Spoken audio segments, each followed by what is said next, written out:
বিশেষ ঘোষণা।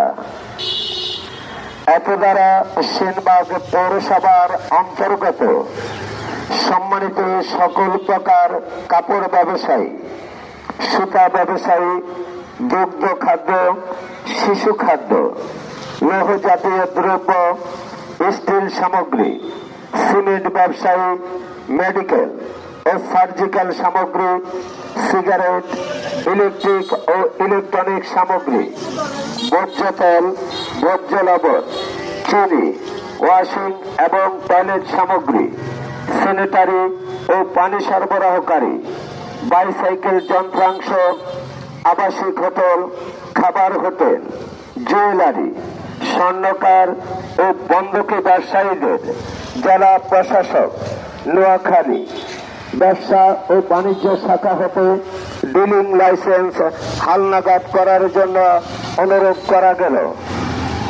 Dealing licence ব্যতীত প্রতিষ্ঠান সমূহের বিরুদ্ধে 1956 সালের অত্যাবশ্যকীয় পণ্য নিয়ন্ত্রণ আইনের অধীন প্রণীত 1981 সালের অত্যাবশ্যকীয় পণ্য নিয়ন্ত্রণ আইনের ধারা 6 অনুযায়ী 3 বছর পর্যন্ত কারাদণ্ড অথবা অর্থদণ্ড অথবা উভয় দণ্ড প্রদান করার বিধান রয়েছে।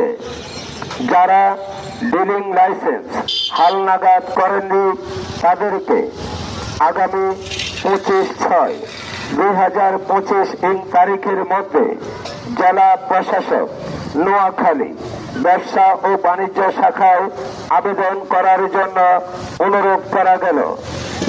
আদেশ ক্রমে প্রশাসক সেনবাগ পৌরসভা।